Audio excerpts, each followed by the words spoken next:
What is up, YouTube? Keith here from Cutlass Board Games. It's time to talk about Leech. Seems like everyone right now has their finger on the complain button, talking about how big and annoying Leech is. For example, Jeff Hoagland put up a video where he was like, I'm really excited to play with Nimrod, and then he just literally has a compilation of him being leeched for like 6 or 7 minutes. Or Bootman, who inspired this video, had a big thread on Twitter about what to do about Leech. But before we get into Leech, I want to look at what happened just 10 minutes ago. What happened right before this? We had our leader nerf. So I don't know if you were super present with what was going on, but everyone was complaining about leader, and second dinner changed leader, and now leader is completely unplayable. They put leader into a state where it doesn't actually do anything now that is kind of relevant, and it's just unplayed,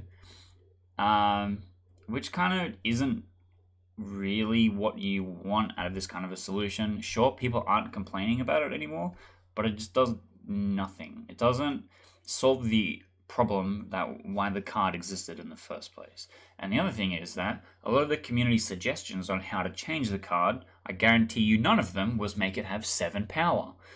So I'm curious to see how Second Dinner is going to come into figuring out what they're going to do in order to change Leech. And we just had the leader change, and we also just had a Sandman change. So Sandman was a 4/1 and is now a 5/5. And I think that this is also relevant to look at because it has, to me, a much more obvious case as to what he's doing here. So Sandman on 5, my opponent plays Sarah on 5. This Sarah's cost reduction is now meaningless because Sandman says you can only play 1. And I think that is Sandman doing exactly Sandman's job. And yes, you can ramp out Sandman to play it earlier, but he is filling that space that stops your opponent from spilling out and playing a whole bunch of things. Now, this is, and if you caught the Bootman video, this is what one of the game designers from Second Dinner said. I'm not going to run through the whole thing, so pause the video if you want to read the whole bit.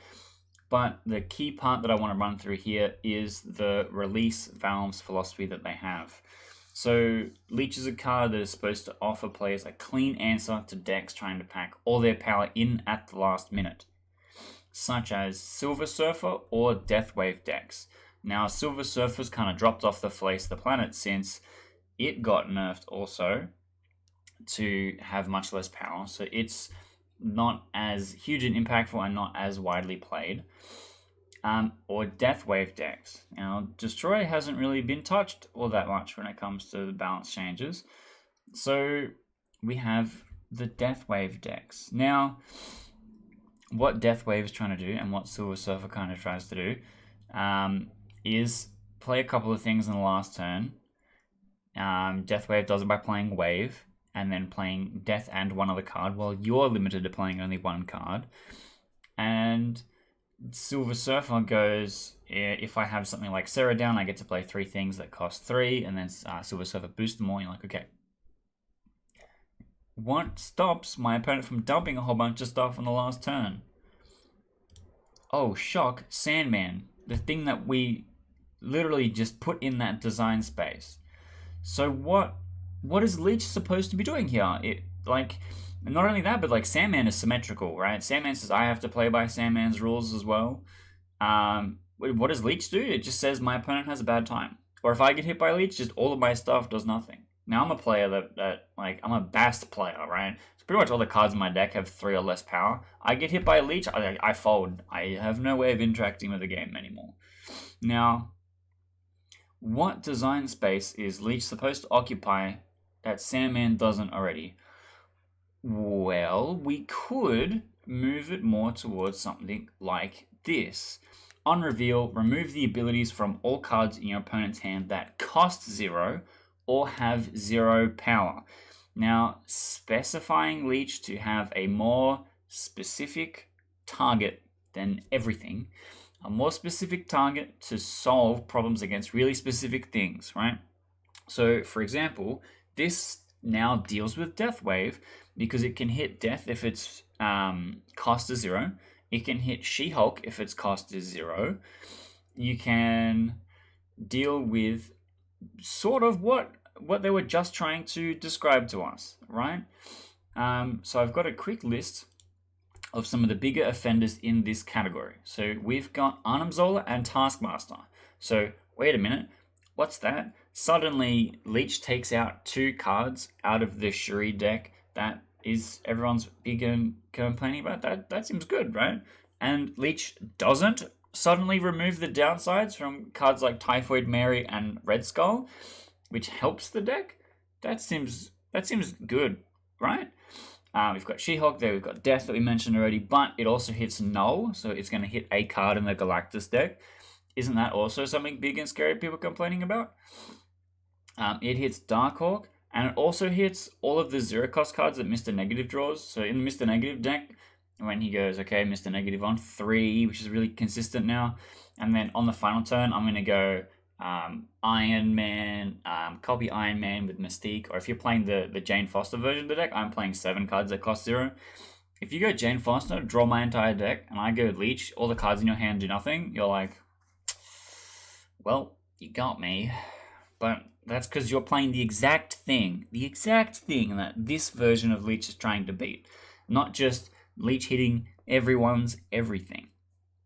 And it's not without counterplay. Like, if I bast my Darkhawk and Darkhawk has 3 power now, Leech doesn't hit it. So it's not a catch-all thing that just is a free one-sided dunk like Leech currently is. It's instead a really specific tool for dealing with these specifically powerful cards, which is much more what we want to see out of the changes from Second Dinner. And instead, what we're probably going to get is not this. And a lot of the community suggestions are like, make it more RNG, make it more this. And I don't think that's the way to go either.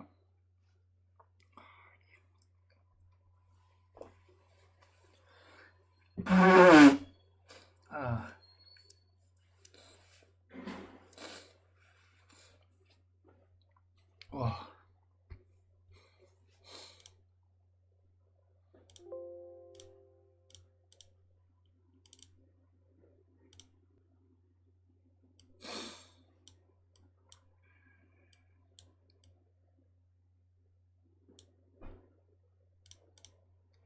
Okay, let me fucking rub my eyeball. Jesus Christ. That is it out of me. What do you think about this particular Leech change? Is that something you would put in the game if you were Second Dinner? Or shit, if you are Second Dinner, would you put it in the game?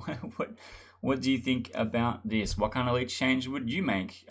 Put your ideas in the comments. I'm gonna go have a read. I'm gonna have a look.